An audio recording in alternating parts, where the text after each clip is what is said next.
And the earth was formless, void, darkness upon the face of the deep. The Spirit moved across the water and there was light. It was good.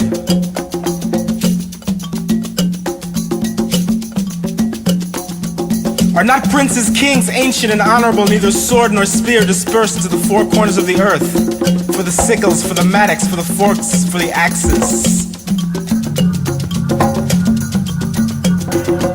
And the earth was formless, void, darkness upon the face of the deep. The Spirit moved across the water and there was light. It was good.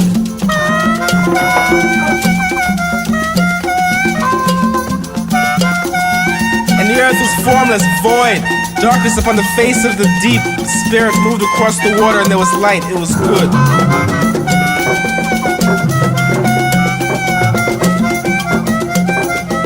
Are not princes, kings, ancient and honorable, neither sword nor spear dispersed into the four corners of the earth?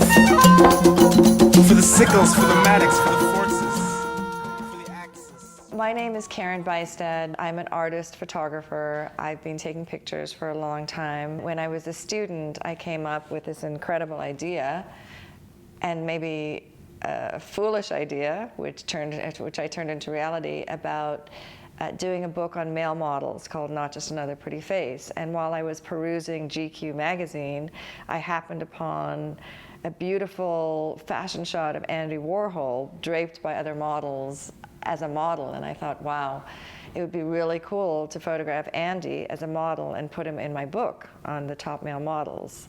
And so I decided to call Interview magazine in Union Square because I knew that Andy Warhol was there. But of course, what followed was unexpected. Andy himself answered the phone, and I just had to go for it. My name is Karen Hardy, and I would love to photograph you as a male model for a book I'm working on. And he said, oh, really? Well, who else do you have? I had enrolled all the top male models of the early 80s to photograph with me. And he just said yes, finally. And 2 weeks later, I went into Interview magazine, which is the third factory, and found him waiting for me in the conference room wearing a Perry Ellis suit, and he did a sitting for me, a sitting and an interview. I just really focused on trying to make him look as good as possible, and also focused on who he was, not who he was as a famous person. Most people don't know, it was just a very short period. I've now found out that he, in fact, was asked to model and was trying to model. And I called right at that perfect time. But the people in my brain, 2 new pens to have a go. I'd like to be a gallery, put you all inside my show.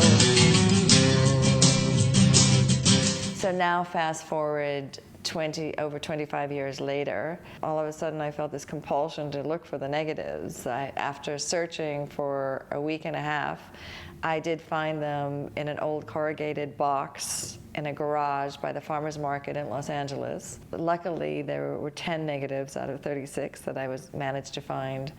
And so after that, I created the Lost Warhols. I knew that I had to get these photographs out there, and I was very excited because I felt that I had captured a bit of his soul. So I unconventionally decided to let another artist collaborate with me and put his art on top of my photograph, which is really how this whole adventure started. I love the art of collaboration. I love people. I love working with different artists.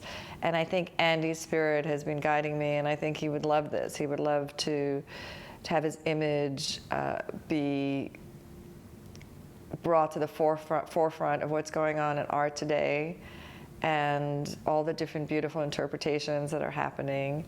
And we're creating a really amazing series.